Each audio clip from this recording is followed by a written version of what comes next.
Hello everyone. 2025 का ये मेरी तरफ से लास्ट वीडियो होने वाला है। दोस्तों, आज मैं कोई पर्टिकुलर स्टॉक एनालिसिस नहीं करने वाला हूँ। आज मैं आपके साथ में ये डिस्कस करने वाला हूँ कि हमसे इन्वेस्टिंग जर्नी में क्या क्या मेजर मिस्टेक्स होती हैं एंड हम लोग उन मिस्टेक्स को बारी बारी से रिपीट करते रहते हैं, जिसका डायरेक्टली इंपैक्ट हमारे पोर्टफोलियो के ऊपर पड़ता है और हमारा पोर्टफोलियो अच्छे से ग्रो नहीं कर पाता है।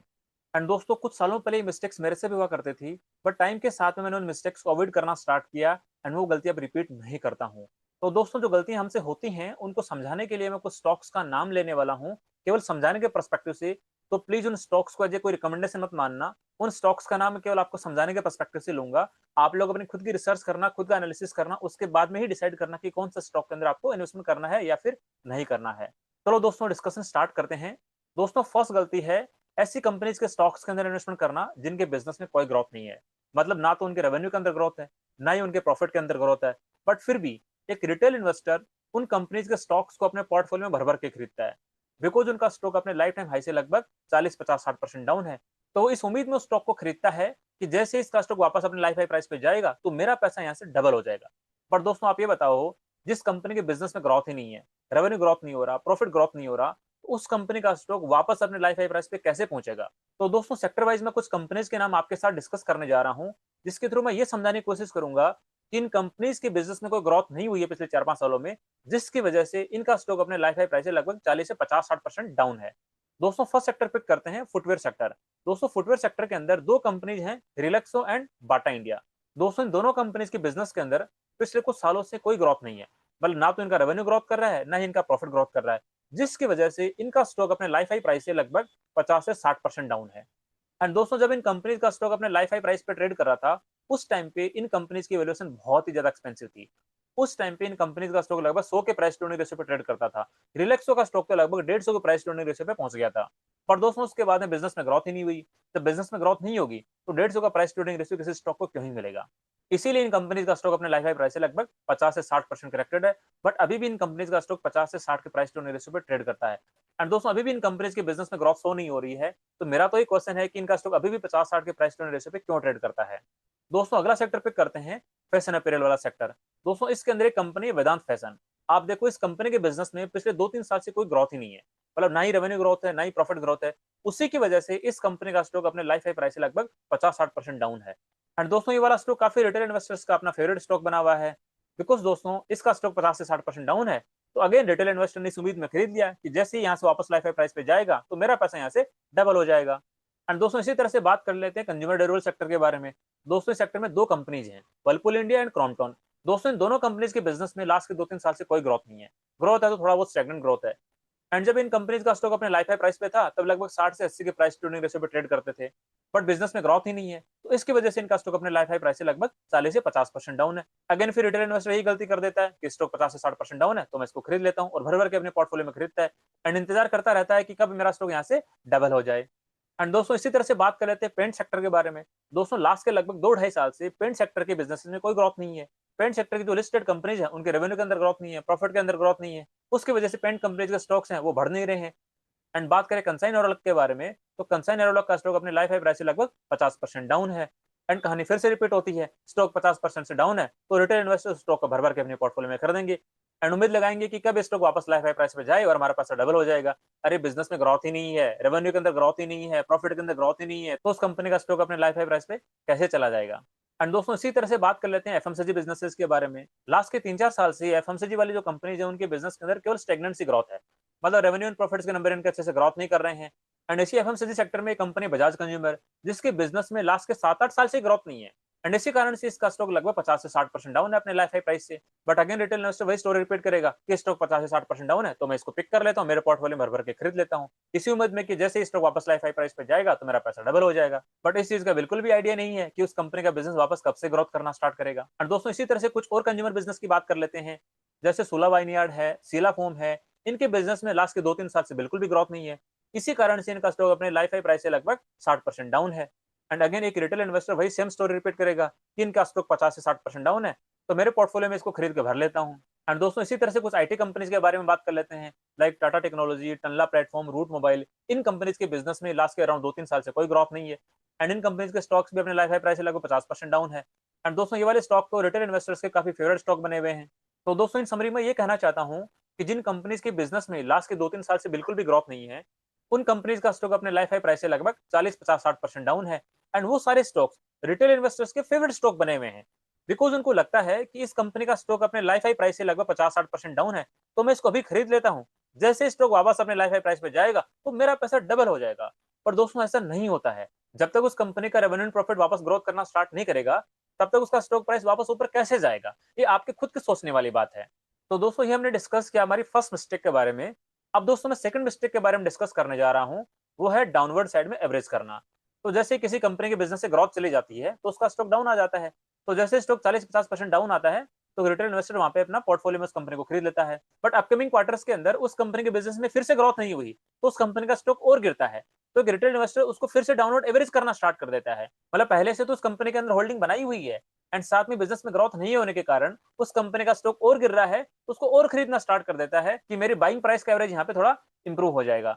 बट दोस्तों बाइंग प्राइस को इंप्रूव करके आप क्या ही कर लोगे? जब तक उस कंपनी के बिजनेस में वापस ग्रोथ नहीं आएगी, वो कंपनी वापस अपने लाइफ हाई प्राइस पे कैसे चली जाएगी? तो एक रिटेल इन्वेस्टर्स उस कंपनी का स्टॉक को डाउनवर्ड एवरेज करता रहता है एंड अपना कैपिटल वहां पे घुसाता रहता है। पर दोस्तों जब कंपनी का स्टॉक वापस ग्रोथ नहीं करेगा, तो उस रिटेल इन्वेस्टर्स को बहुत सारा स्ट्रेस होता है, टेंशन होती है, एंजाइटी होती है, जिसके कारण वो परेशान रहता है। अब दोस्तों इस बेचारे रिटेल इन्वेस्टर्स का क्या कर सकते हैं? वो मिस्टेक कर रहा है और बारी-बारी से रिपीट भी कर रहा है। तो दोस्तों जो मैंने यहाँ पे सेकंड वाली मिस्टेक डिस्कस करी है ना, डाउनवर्ड एवरेज करने वाली, उसको हमें छोड़ना पड़ेगा। अदरवाइज हमारा कैपिटल कभी ग्रोथ ही नहीं हो पाएगा। हम अच्छी कंपनीज के स्टॉक्स को खरीद ही नहीं पाएंगे। अब दोस्तों मैं तीसरी मिस्टेक के बारे में डिस्कस करने जा रहा हूँ कि हम लोग उन कंपनीज के स्टॉक्स भी खरीद लेते हैं तो लॉस मेकिंग है। जैसे मैं एग्जांपल यहाँ पे लूँ, लाइक ओला इलेक्ट्रिक, वोडाफोन आइडिया। दोस्तों ये कंपनीज लॉस मेकिंग है। ये कंपनीज अपनी प्रॉफिट रिपोर्ट नहीं कर रही हैं। उसके बावजूद भी रिटेल इन्वेस्टर को जाके वहां पे उनके स्टॉक्स खरीदने हैं। एंड जैसे उनका स्टॉक गिरता है तो उसको डाउनवर्ड एवरेज भी करना है। एंड इसकी वजह से वो रिटेल इन्वेस्टर्स गलती पे गलती करते चला जाता है एंड उसका पोर्टफोलियो अच्छे से ग्रोथ नहीं कर पाता है। अब दोस्तों मैं जो लास्ट मिस्टेक डिस्कस करने जा रहा हूँ ना, वो एक रिटेल इन्वेस्टर की सबसे बड़ी गलती है। मानता हूं कि एक रिटेल इन्वेस्टर ने बिना रिसर्च करे, बिना एनालिसिस करे हुए किसी कंपनी के स्टॉक में पैसा लगा दिया। उस कंपनी का बिजनेस ग्रोथ नहीं कर रहा है, जिसकी वजह से उसका स्टॉक डाउन चले जा रहा है। तो उस रिटेल इन्वेस्टर ने ठीक है डाउनलोड करना एवरेज स्टार्ट कर दिया। एंड दोस्तों जैसे उस रिटेल इन्वेस्टर को पता लगता है कि इस कंपनी के बिजनेस में ग्रोथ भी नहीं है, बट उसके बावजूद भी वो रिटेल इन्वेस्टर उस कंपनी के स्टॉक को होल्ड करके चलता है। बट दोस्तों होल्ड करने से उसी बंदे का नुकसान है, बिकॉज दोस्तों आप ये देखो कि आपने अपना वो कैपिटल यहाँ पे ब्लॉक कर दिया है। एक ऐसी कंपनी के स्टॉक में आपने उसको स्टक कर दिया है जिस कंपनी के बिजनेस में ग्रोथ नहीं है, एंड आप इस उम्मीद में जी रहे हो कि जैसे इस कंपनी का स्टॉक वापस ऊपर आएगा तो मैं यहाँ से एग्जिट कर लूंगा। पर दोस्तों बिजनेस में ग्रोथ होती नहीं है, उस कंपनी का स्टॉक वापस ऊपर आता नहीं है। एंड दोस्तों इस गलती से यही नुकसान होता है कि आपका कैपिटल कई सालों तक उस कंपनी के स्टॉक के अंदर ब्लॉक रहता है। एंड दोस्तों सबसे बड़ा नुकसान है कि यहाँ पे अपॉर्चुनिटी लॉस आपने किया कि आपका एक ऐसा कैपिटल जिसको आप हाई ग्रोथ करने वाली कंपनीज के स्टॉक्स में इन्वेस्टमेंट करके ग्रोथ करा सकते थे, या फिर उसका एफडी कराते या फिर म्यूचुअल फंड के अंदर डालते, तो आपको कैपिटल ग्रो कर सकता था। तो वहां से जो आपको कैपिटल गेन मिलने वाला था उसका आपने यहाँ पे नुकसान कर लिया। तो मतलब दोस्तों यहाँ पे उस रिटेल इन्वेस्टर को एक अपॉर्चुनिटी लॉस होता है, जबकि वो उसको दिखाई नहीं देता है। आपने जितने साल तक उस कंपनी का स्टॉक होल्ड किया, उतने साल का यहाँ पे आपका उस कैपिटल के कंपाउंड होने का नुकसान हुआ है। तो दोस्तों मैंने यहाँ पे ये 4 मिस्टेक्स आपके साथ डिस्कस करी है। दोस्तों 2026 का नया साल आने वाला है, तो दोस्तों आज से आप ये डिसाइड करो एंड नया रेजोल्यूशन लो कि 2026 के अंदर कि ये वाली मिस्टेक्स आप अपने पोर्टफोलियो में बिल्कुल भी नहीं करोगे। एंड साथ में ये एग्जीक्यूट करना स्टार्ट करो कि आपका कैपिटल जो बिना बिजनेस ग्रोथ करने वाली कंपनी के स्टॉक में स्टक्ड है, वहां से अपने कैपिटल को एग्जिट करा के उन कंपनीज के स्टॉक्स के अंदर शिफ्ट करो जिन कंपनीज के बिजनेस में एटलीस्ट 20% से ज्यादा ग्रोथ हो रही हो। मतलब जिन कंपनीज का रेवेन्यू एंड प्रॉफिट एटलीस्ट 20% या उससे ज्यादा रेट से ग्रोथ कर रहा हो। एंड दोस्तों ये आप तभी कर पाओगे जब पहले आप अपने मन में इस मिस्टेक को एक्सेप्ट करोगे कि हाँ यार मेरे से गलती हुई है। बट दोस्तों यदि आपने उस मिस्टेक को एक्सेप्ट नहीं किया एंड यदि आप अपने ईगो में रहे, तो दोस्तों पोर्टफोलियो तो आपका ही खराब होने वाला है। आपका ही पोर्टफोलियो ग्रो नहीं करेगा, आपका कैपिटल ही ब्लॉक रहेगा। तो दोस्तों पहले अपने ईगो को साइड में करो और इस मिस्टेक को एटलीस्ट एक्सेप्ट करो। और मिस्टेक को एक्सेप्ट कर लोगे तभी जाके आप एग्जीक्यूट कर पाओगे, तभी जाके आप उन कंपनीज को ढूंढ पाओगे जिनका बिजनेस एटलीस्ट 20% या उससे ज्यादा रेट से ग्रोथ कर रहा हो। तो दोस्तों इन समरी में तो ये कहना चाहता हूं कि आप अपने कैपिटल को केवल उन्हीं कंपनीज के स्टॉक्स में इन्वेस्टमेंट करो जिनके बिजनेस की ग्रोथ, जिनके रेवेन्यू प्रॉफिट की ग्रोथ एटलीस्ट 20% या उससे ज्यादा रेट से हो रही हो। बिकॉज दोस्तों यदि आपको नेगेटिव बिजनेस ग्रोथ करने वाली कंपनी या फिर 4-5% से अपना बिजनेस ग्रोथ करने वाली कंपनी के स्टॉक्स में इन्वेस्टमेंट करना है, तो उससे अच्छा तो आप डायरेक्टली म्यूचुअल फंड के अंदर चले जाओ। एटलीस्ट लॉन्गर होराइजन के अंदर वो आपको 12-13-14% रिटर्न दे देंगे। यदि आप स्टॉक्स में डायरेक्टली इन्वेस्टमेंट करते हो तो स्टॉक्स की जो डेली वॉलेटिलिटी होती है उससे आपको स्ट्रेस बिल्ड होता है। एंड दोस्तों स्ट्रेस का फायदा तभी मिलेगा जब उन कंपनीज के रेवेन्यू प्रॉफिट्स एटलीस्ट 20% या उससे ज्यादा रेट से ग्रोथ करेंगे, ताकि एटलीस्ट नेक्स्ट 3-4 साल के अंदर जैसे उस कंपनी का मार्केट कैप डबल होगा तो आपको अच्छा खासा रिटर्न तो मिले, तो एटलीस्ट जो आपने स्ट्रेस लिया था उसका फायदा तो मिल पाए यहाँ पे। तो दोस्तों मैं फिर से रिपीट कर रहा हूँ, आप लोग अपने पोर्टफोलियो के अंदर उन कंपनीज को आइडेंटिफाई करो जिनके बिजनेस के अंदर कोई ग्रोथ नहीं है, एंड वहां से अपना कैपिटल एग्जिट करके उन कंपनीज के अंदर शिफ्ट कर दो जिनके बिजनेस में एटलीस्ट 20% या उससे ज्यादा रेट से ग्रोथ कर रहा हो। अब दोस्तों आपका नेक्स्ट क्वेश्चन होगा कि ऐसी कंपनी जिनके बिजनेस में 20% या उससे ज्यादा रेट से ग्रोथ हो रही है, वो कंपनीज कहां से ढूंढें? तो दोस्तों उसके लिए आपको थोड़ी रिसर्च एंड थोड़ा एनालिसिस तो करना पड़ेगा। उसके लिए जो मेरे पास वीडियोज हैं आप उनको भी रेफर कर सकते हो, बिकॉज क्वार्टर टू के अंदर बहुत सारी कंपनीज के अच्छे रिजल्ट आए थे। जिन कंपनीज ने अपने क्वार्टर टू के अंदर रेवेन्यू प्रॉफिट के अंदर 20% या उससे ज्यादा रेट से ग्रोथ डिलीवर करी थी, एंड साथ में मैनेजमेंट की तरफ से गाइडेंस था कि नेक्स्ट 2-3 साल के लिए हम लोग हमारे बिजनेस को 20% या उससे ज्यादा रेट से ग्रोथ कराएंगे, उन कंपनीज के क्वार्टर टू के रिजल्ट का एनालिसिस करके वीडियो बना के मैंने चैनल पे अपलोड कर रखे हैं। तो आप उन वीडियोस को भी रेफर कर सकते हो, एंड आपको वहां से उन कंपनीज का पता लग जाएगा जिनके बिजनेस में 20% या उससे ज्यादा रेट से ग्रोथ कर रही हो। तो दोस्तों मैं तो ये बोलूंगा, जैसे ही आपको उन कंपनीज का नाम का पता लगे तो आप उन कंपनीज के बारे में और रिसर्च करना, और ये देखना कि उस कंपनी के पीयर्स के अंदर सबसे हाईएस्ट रेट से ग्रोथ करने वाली कौन सी कंपनी है। यदि आपने सबसे हाईएस्ट रेट से ग्रोथ करने वाली कंपनीज ढूंढ ली जिनका रेवेन्यू एंड प्रॉफिट कंसिस्टेंटली 30-35-40% से ग्रोथ कर रहा है, तो दोस्तों ये आपके लिए बहुत अच्छा हो जाएगा। बिकॉज जो कंपनीज कंसिस्टेंटली 30-35-40% से अपना रेवेन्यू प्रॉफिट ग्रोथ करती है, उन कंपनीज की मार्केट कैप नेक्स्ट 3 साल के अंदर लगभग डबल होने की पूरी पूरी पॉसिबिलिटी है। एंड यदि आपने उन कंपनी के स्टॉक्स के अंदर इन्वेस्टमेंट कर दिया तो दोस्तों आपके पोर्टफोलियो में बहुत अच्छा रिटर्न मिलने वाला है। एंड दोस्तों ये तो बहुत अच्छा टाइम चल रहा है कि जो कंपनीज अपने रेवेन्यू प्रॉफिट को कंसिस्टेंटली 30-35-40% से ग्रोथ कर रही हैं, उन कंपनीज के स्टॉक्स भी अपने लाइफ हाई प्राइस से लगभग 20-25% डाउन है। तो दोस्तों मेरे अकॉर्डिंग बिल्कुल गोल्डन टाइम है।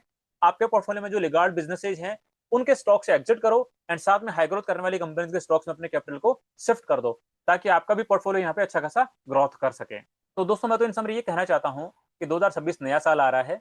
आपने जो गलतियां 2025 के अंदर करी हैं उनको आइडेंटिफाई कर लो, एंड मेजर वही मिस्टेक होंगी जो मैंने इस वीडियो के अंदर डिस्कस किया होगा। एंड दोस्तों एक रेजोल्यूशन ले लो कि ये वाली मिस्टेक्स 2026 के अंदर आप रिपीट नहीं करोगे। एंड यदि आपने दोस्तों मिस्टेक्स रिपीट नहीं करी, एंड यदि दोस्तों आपने अच्छी ग्रोथ करने वाली कंपनीज के स्टॉक्स के अंदर इन्वेस्टमेंट किया, तो डेफिनेटली आप बहुत अच्छा रिटर्न कमा सकते हो अपने पोर्टफोलियो के अंदर। तो दोस्तों आज की वीडियो में इतना ही। तो दोस्तों मिलते हैं नए साल के नए वीडियो के अंदर। आप सभी को 2026 की हार्दिक शुभकामनाएं। Wishing you all a very happy new year. दोस्तों मैं तो यही कामना करता हूं कि 2026 के अंदर आप लोग अपने पोर्टफोलियो के अंदर मिस्टेक्स को दोबारा रिपीट नहीं करोगे, और 2026 के अंदर अच्छे से अपना पोर्टफोलियो बिल्ड करोगे, एंड अच्छे से अपने पोर्टफोलियो को ग्रोथ कराओगे। अगेन दोस्तों wishing you very happy new year. Thank you, thank you.